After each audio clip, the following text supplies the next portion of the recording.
అందరికీ నమస్కారం. పాత్రికేయ మిత్రులకి, ఛానల్స్ వారికి, నా ప్రియమైన ప్రేక్షకులకి అందరికీ నా నమస్కారం. ఈ సినిమాలో ముందుగా చెప్పాలంటే నేను డైరెక్టర్ గురించి చెప్తాను. ఎందుకంటే ప్రొడ్యూసర్సు ఎన్ని పెట్లు పట్టుకొచ్చినా డైరెక్టరు ఆర్టిస్టులను వెతుక్కోవడంలోనే వివేకత కనిపిస్తుంది. నన్ను సెలెక్ట్ చేసుకున్నారు. ఎలా అని అడుగుతున్నారా? అంతకుముందు ఎవరెవరినో అనుకున్నారు. ఆ అనుకున్న వాళ్ళు మిస్ అవ్వలేదు. ఈ అదృష్టం నాకుంది కాబట్టి వాళ్ళు తప్పుకున్నారని చెప్తాను నేను.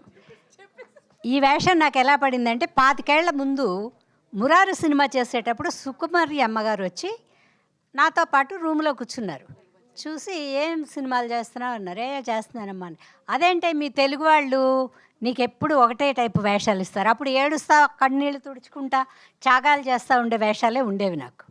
అలాంటి వేషాలు ఇస్తారేంటే నీకు?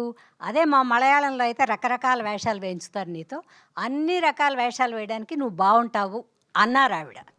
అంటే ఏమో అమ్మా, మా తెలుగు వాళ్ళు ఏది పిలిస్తే అదే, వాళ్ళు దేనికి పిలిస్తే దానికే వెళ్ళి యాక్ట్ చేస్తాను నేను అన్న 25 ఏళ్లకి అభిరామ్ అనే కుర్రాడికి ఈ వేషం వేస్తే బాగుంటుందని వెలిగింది బల్బు. అందుకని నేనేమనుకుంటానంటే పెద్దవాళ్ళ ఆశీర్వాదం ఎప్పుడూ మనకి వెన్నంటి శ్రీరామ రక్షగా వస్తుంది. అప్పుడు సుకుమారి అమ్మగారు అన్నారు. ఆ తర్వాత 25 ఏళ్ళు దాటిపోయినట్టుంది మురారి సినిమా తీసి. ఆ తర్వాత అభి పిలిచాడు. నేను స్వర్గం నరకంలో ఒక హీరోయిన్ వేసి తప్పుకుని తర్వాత మదరు, ఎంతకాలం మదరగానే ఉన్నా. ఇప్పుడు బామ్మ అంటున్నారు. సరే, బామ్మ వేషాల్లో మరి ఈ అబ్బాయికి ఎలా అనిపించిందో. అందరూ వద్దని ఉంటారు నాకు తెలిసి. ఆవిడ బాగుండదు, ఆవిడ చీర కట్టుకుని పెద్ద బొట్టు పెట్టుకుంటేనే బాగుంటుంది, వద్దు అని ఉంటారు. ఈ అబ్బాయి పట్టుబట్టి పాపం ఇప్పుడు ఏదో వచ్చిందిగా కొత్తగా, ఏంటది ఏంటి అబ్బాయి అది ఏఐలో పాపం నా బొమ్మ పంపించి ఇక్కడి నుంచి ఏదో డ్రెస్సులు వేయించి వీళ్ళకి చూపించారు ప్రొడ్యూసర్లకి. వీళ్ళు యంగర్స్ కదా, బాలాజీ గారు, కౌశిక్ గారు, తరుణ్ గారు, వీళ్ళందరూ యంగర్సు. శైలేంద్ర గారు వీళ్ళందరూ వద్దని ఉంటారు నాకు తెలుసు. ఎందుకంటే వాళ్ళ చూపు వేరే, ఇప్పుడు వచ్చే పిల్లలు ఇప్పుడు వేసుకునే డ్రెస్సులు అవి. బట్ కానీ ఈ పిల్లలందరినీ చూసి నాకు ఎప్పుడూ మనసులో అనిపించేది, ఇంకో జన్మ అంటూ ఉంటే ఈ పిల్లల్లాగా డ్రెస్సులు వేయాలి ఏమైనా సరే అనుకునేదాన్ని. బట్ ఇంకో జన్మ దాకా ఎందుకు నీ మొహం, ఈ జన్మలోనే ప్రేక్షకులు ఇలా కనపడు అని ప్యాంట్లు, షర్ట్లు, క్రాఫ్లు అన్నీ వేసి తీశారండి. అయితే ఈ కథ చాలా మంచి కథ. మీ కథ, మా కథ. మాకు కూడా మనసులో ఉంటాయి కోరికలు, అవి చెప్పుకోలేకపోయినా ఏ డైరెక్టర్లో వేషం వేయించి తీరుస్తారు. ప్రేక్షకులకు అలా కాదు కదా.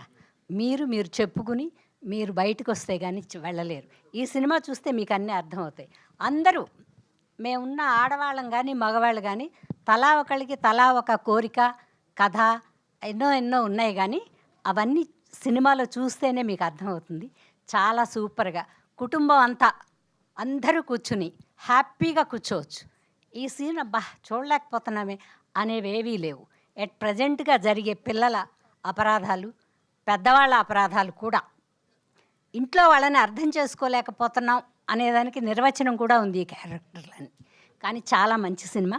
మీరు చూసి ఆదరించి మమ్మల్ని ఆశీర్వదిస్తారని మా బాలాజీ గారిని, తరుణ్ గారిని, కౌశిక్ గారిని, శైలేంద్ర గారిని, ముఖ్యంగా వీళ్ళందరూ యంగర్స్ అండి.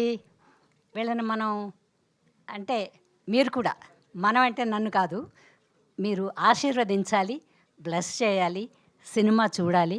ఎలా ఉన్నాను నా కోసం, నేను ఎలా ఉన్నాను ఇన్ని సంవత్సరాలు, ఎలాగో చీరతో పెద్ద బొట్టుతో అన్నిటితో చూశారు కాబట్టి ఈ కాస్ట్యూమ్లో ఈ వేషంలో నేను ఎలా ఉన్నానో మీరు చూసి బ్లెస్ చేయాలని కోరుకుంటూ అందరికీ నా హృదయపూర్వక నమస్కారాలు తెలియజేస్తూ, మా ప్రొడ్యూసర్లు సావి, నేను ప్యారిస్లో మాత్రమే సావి, ఇక్కడికి వస్తే సావిత్రి.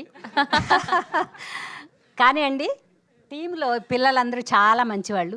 నేను కొన్ని సంవత్సరాల ముందు ఓ బిడ్డను కోల్పోయి కొంచెం మనసు బాధలో ఉన్నాను. కానీ ప్యారిస్కి వెళ్ళి 20 రోజులు వీళ్ళందరితో కలిసి ఉన్నాక పర్వాలేదు, చాలామంది పిల్లలు ఉన్నారు అమ్మ అంటానికి, నాకు ఒక కుటుంబం ఉంది అని ఒక మనస్తృప్తితో తిరిగి వచ్చాను.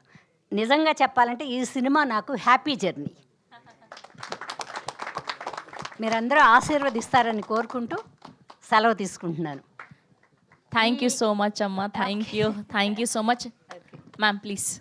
ఏదో చెప్పబోతున్నారు. ఏమి చెప్పబోట్ల, ఆవిడ చేతిలోంచి మైక్ తీసుకుంటే ఆవిడ కష్టపడకుండా నడుస్తుందని అంతే. ఓకే, నాకు 24 గంటలు డ్యూటీ పెట్టారు శైలేంద్ర, ఆవిడ బాగా చూసుకోవడం. బాగా చూసుకోవడం అండి, చాలా బాగా అండి. ఇండియా వచ్చిందాకా చూసుకుంది, ఇక్కడ వదిలేసింది. Okay, we have a quick Q&A session with media. Please అందరినీ కూడా వేదిక మీద ఉండవలసిందిగా రిక్వెస్ట్ చేస్తున్నాం. లే, లే, లే.